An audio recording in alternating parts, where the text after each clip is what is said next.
But you can still have things that are valid in Java but give you strange results. Yes. Well, I guess where it fails, I mean, null checks, for example, are a common thing that get omitted. Probably the most common exception in Java is the null pointer. Well, that's again. You seem to be leading me along my agenda here. My next question would be how do you think Forth as a virtual machine is different from other bytecode style interpreters? Because I tend to look at Forth or script rather, and to me it looks very much like Java bytecode or assembly. At that stage, it's very similar, and it's incredibly efficient. There are a lot of early embedded machines were actually created in Forth. And when people talk about raw operating systems on industrial Internet of Things, quite often these are actually built using a Forth or Forth derivative. Many people don't even realize that they're using Forth when they're coding some of these devices. So we have many systems that are critical that have been built on Forth over the years. And so if we look at the F-18 fighter interceptors, that jet, the system there for many years was actually built using a Forth-based language.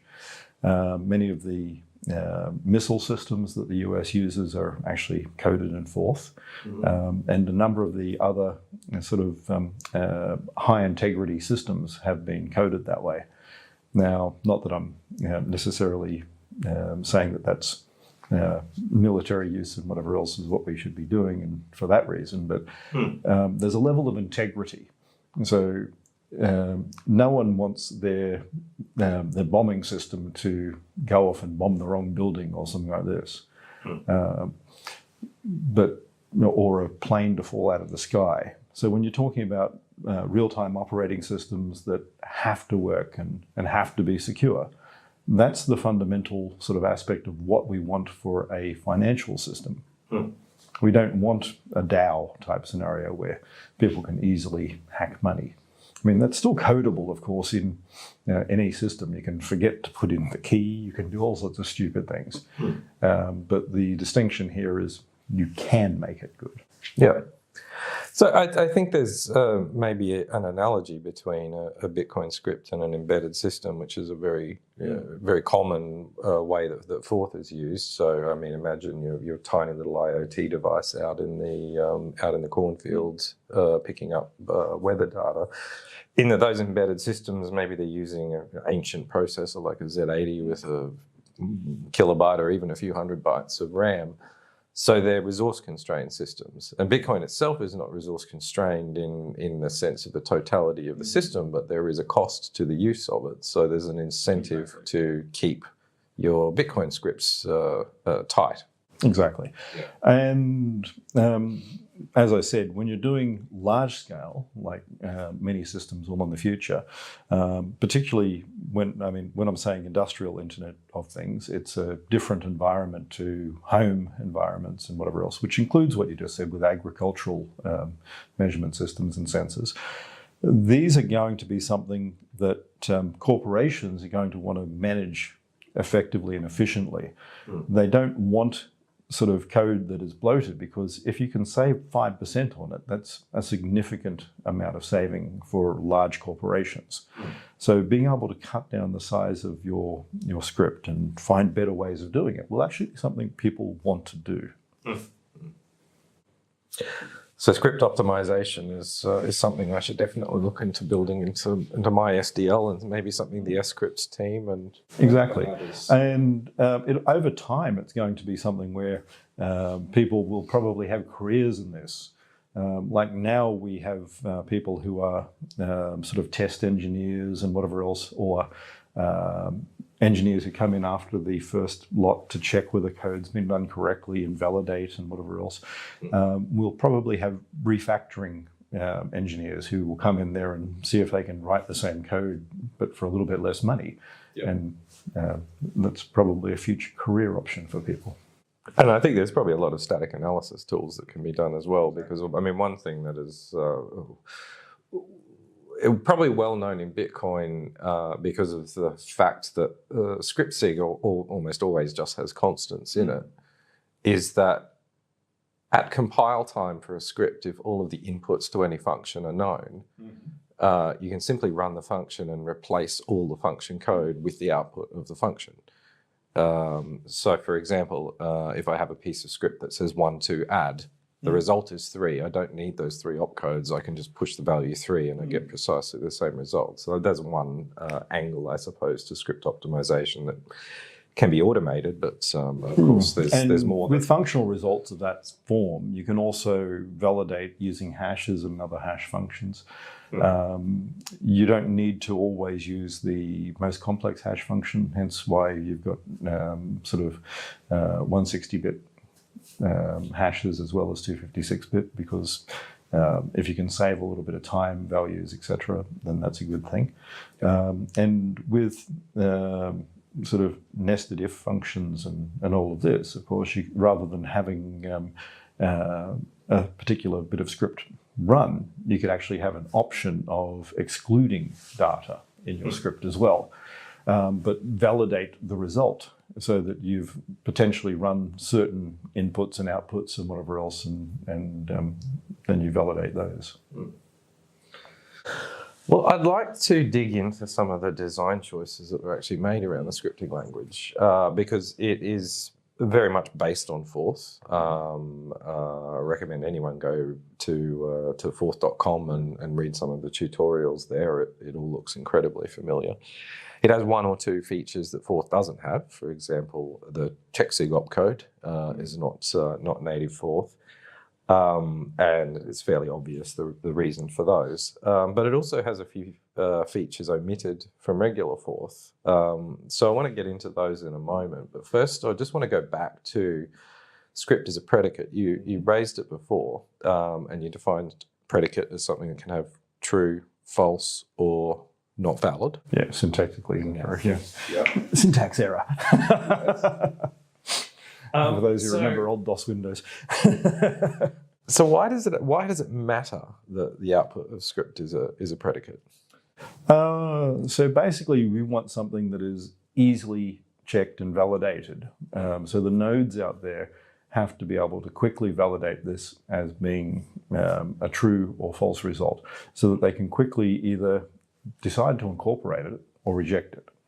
Now, this is one of the problems you have in sort of looped virtual machines that can run for a long time and don't come to a necessary end. Like some of the Ethereum type people are trying to run. You don't actually know whether there's something in the future that could cause a problem. And you want to have a final transaction when you put it into a block.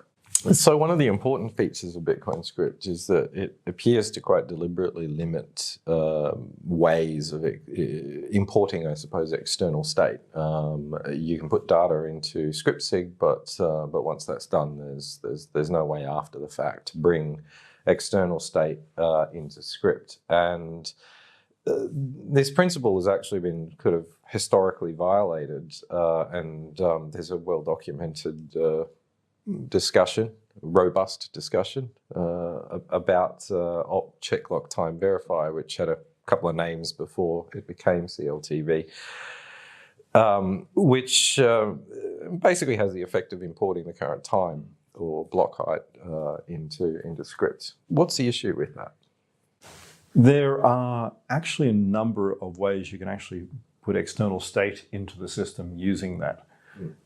We actually have a patent in N-chain based on it, which I decided to cause a few problems by doing. Now, using a whole lot of sort of logical constructs with N this time, but not that time and whatever else, should write it up on a little blog now that it's in the patent thing properly. You can actually have scenarios that may or may not be correct, and aren't necessarily final the way that they're meant to.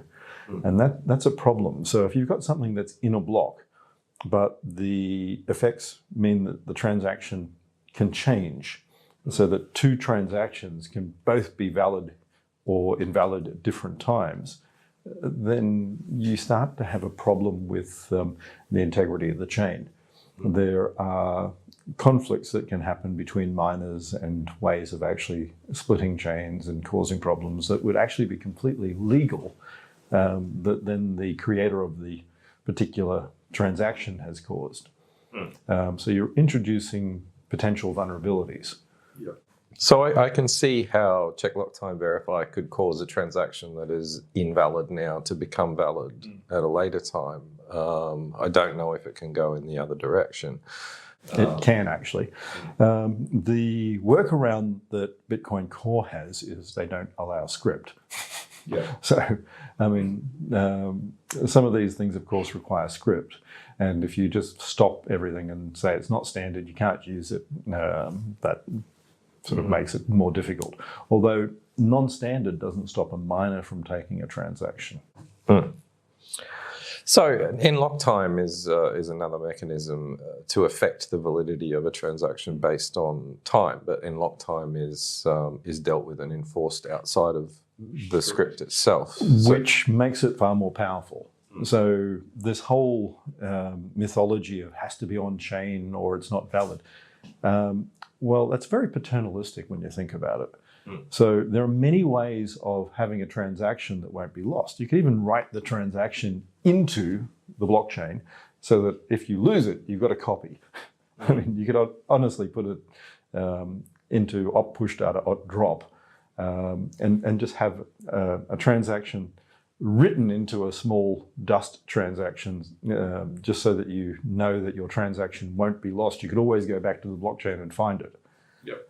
So, and if you're going to lose a transaction, I mean, the whole CLTV bit versus n-lock time is, what if people lose their transaction? What if people lose their keys? I mean, it's the same thing. Where do you stop? It's a slippery slope type argument. I'm going to protect people from doing stupid stuff. But what if they do this other stupid stuff? Well, then we'll invent something new to protect them from that. And whatever. How about you actually require people, you code it so that your keys and your transactions are stored in the same thing. If you lose your keys, you lose your transactions, vice versa. It doesn't matter so much then. And then get people to back them up. So it's interesting you mentioned the idea of transactions don't necessarily need to be on-chain for various reasons. No, and it's more powerful. I mean, if you think about n-lock time, you could have billions of options. I could write a billion possible transactions, all of which happen in the future with an n-lock time or now, and let people choose them after the event. That's almost topical because just this week, Wright released a product called PowerPing, which is I guess a social media network, and it stores messages in Bitcoin transactions, but they're not on-chain transactions. They are signed, but they're not on-chain. How I don't know, I don't think that he's using n-lock time, but what is, I guess, the value of a data packet wrapped in a transaction format if not put on chain? Not everything needs to be put on chain. So, and remember, you have indexing and hashing functions. So you can put things on chain without them having all the data on chain. So you can index things and have them in separate databases. Now that's going to be essential in the future, especially if you look at last week, the European courts have said to the American sort of technology companies that they can't share data. So if you have a hash and an index function on chain, and then you separate the database, that's going to be allowable, even when you're talking about identity and things like this. So we're talking about external state on chain, and we've talked about CLTV and some of the potential problems that it can cause. Now, there's one particular opcode in Bitcoin script that necessarily imports external state, and there's a boundary around what it imports. It's opchecksig, but in order to calculate the SIG hash, data from the transaction that the script is contained in, but outside of the script, is basically imported, hashed, etc. And this technique that has been notionally called op-push TX actually was invented by N-Chain a few years ago.